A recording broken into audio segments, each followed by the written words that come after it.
Dutangira n'umukobwa witwa Sara abona pisine itarimo abantu akifuza kujya kuyogeramo. Sara yahise agenda kuramo imyenda, yongeye gusohoka batwereka imodoka hanze n'ibindi bikoresho biri hasi byerekana ko hari umuntu hafi aho. Sara utari wabonye yahise yitegura kwinjira muri pisine, gusa mbere yuko yinjira amaso ku mugabo, Sara n'ubwoba bwinshi atasubira inyuma bituma asubika ibyo koga. Twihuse batwereka abakobwa batatu banga Sara bagera kuri pisine, bakiyagira batangira kumunyuzura bamucyurira ko akundana n'igisaza. Umugabo yitegereje abana arangira arasohoka muri pisine arigendera. Sara nayo yari yarambaye kumva amateshwa y'abasimbukira muri pisine. Ageze imbere batwereka umugabo uhambiriye, gusa Sara ntiyamubona. Nyuma batwereka Sara asohoka muri pisine, akigera hejuru abakobwa bahita bamufata batangira kumutoteza bamwita ikigurube kitoga. Sara yahise atangira kwinginga babwira ko atari guhumeka, gusa abakobwa bafunga amatwi yabo bigira nkaho batamwumvishe. Kubw'amahirwe Sara abasha kwivana ikintu bari bamushyize ku mutwe ahita yongera aribira. Nyuma batwereka umwe mu bakobwa bari kumunyuzura ateruye imyenda agahita yiruka. Sara agisohoka mu mazi ashakishije imyenda arayibura, bitaba ngombwa ko agenda umuhanda wose yambaye ubusa. Sara yaje guhura n'insoresero mu muhanda nazo zitangira kumunyuzura. Nyuma akanya zimaze kugenda aciye ibusamo, akigera imbere ahura n'aya modoka yo kuri pisine, gusa Sara ntiyabitindaho. Cya kigabo cyose gisohoka mu ishyamba n'umurambo, gusa Sara ntiyakibona. Kirangiye cyatsa n'imodoka yacyo kiza gisatira Sara.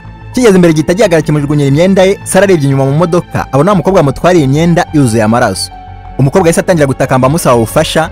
Sara n'ubwoba bwinshi atangira kwinyarira. Gusa nyuma akanya yibutse uburyo yamufataga nk'inyamaswa, ahitaho umugabo rugari amusezeranya ko azafunga umunwa. Umugabo yahise amupopera arigendera. Sara nawe asigaye ari kwambara imyenda, arangije ahita yishyiramo kuteri agenda nkaho nta cyabaye. Filime yacu ya kabiri tuyitanye n'umutekinisiye uri gukora urugi. Nyuma akanya yarangiye kurukanika ahita yandikamo password, asohotse yisanga mu cyumba yararimo. Umusore byabanje kumucanga agira ngo ni icyumba bisa yinjiyemo, gusa yongeye gusohokera iburyo yingukira muri cya cyumba anibona ari kugisohokamo. Aho kandi umusore byahise bimukanga arangiye atangira guhindagura amapassword, gusa nyuma akanya yabonye byanze akoresha ibikoresho byafunguye urugi, atangira kwiruka avuza induru nk'abasazi. Nyuma umusore yaje kunanirwa arangiye atangira kurya, maze agatangira kwikira n'ipapuro nabyo birambiwe atangira kwibyinira. Twihuse umusore yaje kubona ko nta yindi nzira arangiye ariryamira, akangutse asubira ku rugi yongera kurucokoza, gusa bitunguranye hasohoka umuntu usa nkawe. Umusore byahise bimukanga arangiye atangira kugerageza guhunga, gusa nyuma akanya abonye byanze ajya kwiryamira ku gikuta. Wa mutekinisiye wundi akomeza ubushakashatsi bwe bwo gushaka inzira yamusora muri iki cyumba. Umusore yahise afata isarubeti yarayicagagura na isukaho ji, arangiye afata umutwe w'isarubeti awuzika ku rusinga, undi awujugunya mu kindi cyumba ikigori gihuza umwenda n'urusinga gikoresheje umubiri wayo. Ako kanya umuriro wahise umukubita umusore arahwera, impanga ikangutse igira ngo yapfuye. Ifunguye urugi ibona inzira imusohora, irangije isohoka ivuza induru.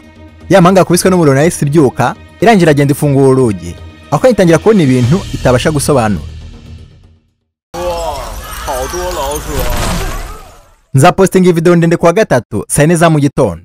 Nimba wanakunze filime ndakeka niyi uri buyikunde, kandaho ubundi duhurireyo.